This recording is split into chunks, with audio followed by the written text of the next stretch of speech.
तू झांसी वाली रानी थी, अमर तेरी कहानी थी कि शत्रुओं को शान से ललकारती। क्या बात। तू ही तो पन्ना भाई थी, तू ही तो जीजाबाई थी कि पुत्र को भी आन पे थी बारती। क्या बात। बने जो नीम का पत्थर उन्हें गुमनाम कर डाला, कहीं आतंकी कह करके उन्हें बदनाम कर डाला। नमस्कार दोस्तों, मैं हूं आपके साथ राजेश कुमार और आप देख रहे हैं जी बिहार झारखंड का सोशल मीडिया पेज। तो जश्न आज़ादी का ये मौका और हमारी कोशिश है कि देश के नामचीन कवियों से कवियत्रियों से आपकी मुलाकात कराएं और जो आज़ादी के नगमे उन्होंने गाए हैं या जो लिखे हैं उससे आपका परिचय कराएं। तो आज हमारे साथ जुड़ी हुई हैं अनामिका वालिया शर्मा, हरियाणा से हमारे बीच में आई हैं। अनामिका जी, बहुत स्वागत है आपका जी बिहार झारखंड पे। तो अनामिका जी, हमारे दर्शकों के लिए, जी बिहार झारखंड के दर्शकों के लिए या देश भर के दर्शकों के लिए क्या कुछ खास सुनाना चाहती हैं आप, क्योंकि ये जश्न आज़ादी का मौका है। अनामिका जी, सबसे पहले तो मैं जी न्यूज़ के सभी दर्शकों को इस स्वतंत्रता दिवस की ढेर सारी बधाई देती हूँ और बहुत गर्व के साथ कहती हूँ कि मैं उस परिवार से आती हूँ जहाँ मेरे नाना जी ने आज़ाद हिंद फौज के सेनानी के रूप में काम किया। क्या बात। तो उनको याद करते हुए कुछ पंक्तियां आप तक सौंपती हूँ। क्या बात। और किस बात पर मुझे गर्व है, यहाँ से मैं शुरुआत करती हूँ। जी बिल्कुल। हुई पैदा मैं इस माटी में, ये अभिमान मेरा है। हुई पैदा मैं इस माटी में, ये अभिमान मेरा है। मिली माँ भारती की गोद, ये सम्मान मेरा है। मिली माँ भारती की गोद, ये सम्मान मेरा है। कई जन्मों के पुण्यों का यही प्रतिफल मिला मुझको। कई जन्मों के पुण्यों का यही प्रतिफल मिला मुझको। मैं हिंदुस्तान की बेटी, ये हिंदुस्तान मेरा है। मैं हिंदुस्तान की बेटी, ये हिंदुस्तान मेरा है। और आजाद भारत की बेटियों की बात हो रही है, चार पंक्तियां और कहती हूँ, सुनेगा।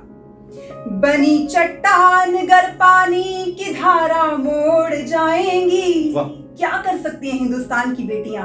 बनी चट्टान गर पानी की धारा मोड़ जाएंगी, के बादल पर उड़ानों के निशान वो छोड़ जाएंगी। के बादल पर उड़ानों के निशान वो छोड़ जाएंगी। के यूं ना बांध पंखों को तू इस नन्ही सी चिड़िया के यूं ना बांध पंखों को तू इस नन्ही सी चिड़िया के। बगावत पर अगर आई तो पिंजरा तोड़ जाएंगी। बगावत पर अगर आई तो पिंजरा तोड़ जाएंगी। और एक जो गीत मेरे दिल के बहुत करीब है, सोशल मीडिया पर भी वो गीत बहुत वायरल हुआ है, उस गीत को मैं चाहती हूँ बेटियों के नाम आज इस आजादी के दिवस पर मैं जरूर पहुंचाऊं। गीत सुनेगा। वीरता को पढ़ रही हूँ, शूरता को गढ़ रही हूँ, धमनियों में ओज को उभार दूं। कृष्ण को मैं याद करके आज शंखनाद करके बेटियां मैदान में उतार दूं। वीरता को पढ़ रही हूँ, शूरता को गढ़ रही हूँ, धमनियों में ओज को उभार दूं। कृष्ण को मैं याद करके आज शंखनाद करके बेटियां मैदान में उतार दूं। और कितना गौरवशाली इतिहास रहा इस देश की बेटियों का, कुछ नाम आप तक पहुंचाती हूँ, सुनिएगा। तू झांसी वाली रानी थी, अमर तेरी कहानी थी कि शत्रुओं को शान से ललकारती। क्या बात। तू ही तो पन्ना धाई थी, तू ही तो जीजाबाई थी कि पुत्र को भी आन पे थी बारती। क्या बात। क्रांतियों का ध्यान करके, युद्ध का ऐलान करके, पापियों के तख्त को उखाड़ कर, भेड़ियों के झुंड हो या गीदड़ों के पुंज हो, शेरनी दिखा दे तू दहाड़ कर। क्या बात। वीरता को पढ़ रही हूँ। और वर्तमान में देश की बेटियों ने क्या किया। और हिंदुस्तान के साथ में पाकिस्तान की भी एक बेटी की यहाँ पर तारीफ करना चाहती हूँ। और मुझे लगता है पाकिस्तान में ऐसा कुछ भी नहीं है जिसके लिए उसकी प्रशंसा की जाए, लेकिन एक जब नाम आता है मलाला का, जो गोलियां खाती है और उसके बाद भी बेटियों की शिक्षा के लिए काम करने की हिम्मत रखती है, उसकी हिम्मत को सलाम करती हूँ। सुनेगा। तू कल्पना से बढ़ चली, लगा के पंख उड़ चली कि मुट्ठियों में तेरे आसमान था। तू ही मलाला बन गई, प्रचंड ज्वाला बन गई कि पाव में तेरे तो ये जहान था। क्या बात। रूढ़ियों को छोड़ करके, बेड़ियों को तोड़ करके, बादलों से आगे तू उड़ान भर। अंधेरों में मशाल बन, अनोखी एक मिसाल बन, काम तू तो ऐसा कुछ महान कर। क्या बात। वीरता को पढ़ रही और गीत के अंतिम बंद में समाज की बहुत कड़वी और सच्चाई को उजागर करने का प्रयास करती हूँ, सुनिएगा। है चोटियों पे जा रही है, ढेरों तमगे ला रही कि नाम ऊंचा कर रही है आज तू। क्या बात। ये वक्त है बवाल कर, समाज से सवाल कर कि कोख में क्यों मर रही है आज तू। डर को भी डरा के तू, के हार को हरा के तू, के मुश्किलों को सारी तू नकार कर। क्या बात। हौसलों को संग लेके, जीत की उमंग लेके, सागरों को सातों आज पार कर। वाह क्या बात। वीरता को पढ़ रही हूँ, शूरता को गढ़ रही हूँ, धमनियों में ओज को उभार दूं। कृष्ण को मैं याद करके, आज शंखनाद करके, बेटियां मैदान में उतार दूं, बेटियां मैदान में उतार दूं, बेटियां मैदान में उतार दूं। शानदार अनामिका जी, जय हिंद, बहुत शानदार।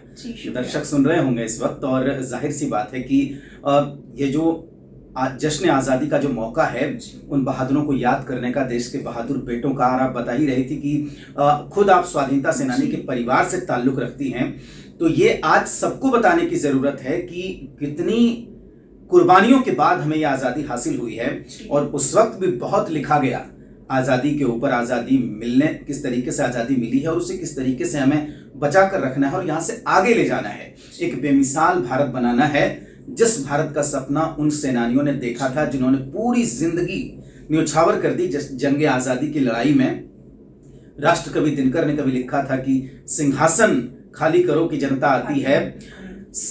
उन्होंने कहा था कि आज जो राज तिलक है वो जनता का है, प्रजा का है, राजा का नहीं है। प्रजा का शासन आया है, लेकिन एक खूबसूरत हिंदुस्तान हम बनाएं, एक शानदार देश बनाएं जिससे हम उनको समर्पण कर सकें, उन्हें तिलक लगा सकें जिन्होंने अपना सब कुछ कुर्बान कर दिया है।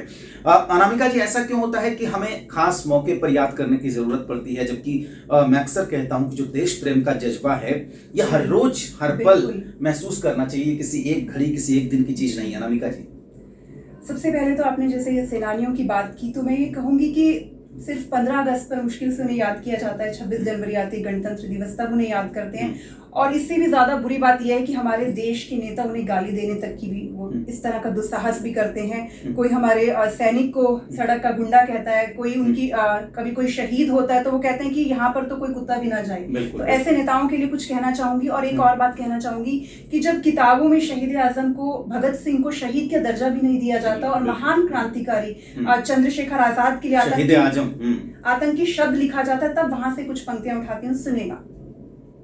बने जो नींव का पत्थर उन्हें गुमनाम कर डाला। क्या मिला शहीदों को इस देश की सरकारों से, इस देश के नेताओं से, इस देश की सियासत से? सुनिए। बने जो नींव का पत्थर उन्हें गुमनाम कर डाला, कहीं आतंकी कह करके उन्हें बदनाम कर डाला, कहीं आतंकी कह करके उन्हें बदनाम कर डाला। जगह मिलती भला कैसे किताबों में शहादत को, सियासत ने सभी पृष्ठों को अपने नाम कर डाला, सियासत ने सभी पृष्ठों को अपने नाम कर डाला। 4 पंक्तियां और कहती हूँ। आज शहीद आजम भगत सिंह और उनकी जो उनकी पूरी टीम थी क्रांतिकारियों की, उनके खिलाफ जिन 2 देशद्रोहियों ने, गद्दारों ने गवाही दी, सरकारी गवाह बने, अंग्रेजी सरकार ने तमाम उन्हें सुविधाएं दी। और इससे भी दुखद बात यह कि आजादी के बाद भी उनके वंशज उन सुविधाओं को भोगते रहे। तब कहती हूँ कि शहीदों को क्या मिलता है। शहादत ने तो सदियों से यहाँ धोखे ही खाए हैं, शहादत ने तो सदियों से यहाँ धोखे ही खाए हैं। हुकूमत ने सदा छल से भगत फांसी चढ़ाए हैं, हुकूमत ने सदा छल से भगत फांसी चढ़ाए हैं। यहाँ गद्दी उन्हें मिलती जो गद्दारी में शामिल थे, यहाँ गद्दी उन्हें मिलती जो गद्दारी में शामिल थे। विरासत में शहीदों की तिरंगे नाम आए हैं, विरासत में शहीदों की तिरंगे नाम आए हैं। शुक्रिया। बहुत खूब अनामिका जी। और जाहिर सी बात है कि देखिए अनामिका जी कहना ये चाह रही हैं कि आप सम्मान करिए अपने राष्ट्र नायकों का, जिनके बूते जिनके बदौलत हमने ये आज़ादी पाई है। यकीन मानिए कि किसी ने घास की रोटी चबाई है, किसी ने चोटी खोल के सालों तक रखा है और किसी ने सीने पे गोली खाई है, उसके बाद हमने आज़ादी पाई है। और इन गीतों के जरिए हम याद कर रहे हैं अपने राष्ट्र नायकों को। तो अनामिका जी एक बार फिर से आपका बहुत शुक्रिया कि आपने समय दिया और हमारे दर्शकों के लिए आपने इतने खूबसूरत और ओज भरे गीत पढ़े, ओज भरे देशभक्ति से भरे हुए इन गीतों के लिए एक बार फिर से हम तमाम दर्शकों की तरफ से आपका शुक्रिया जी। बहुत बहुत आभार। जय हिंद, वंदे मातरम।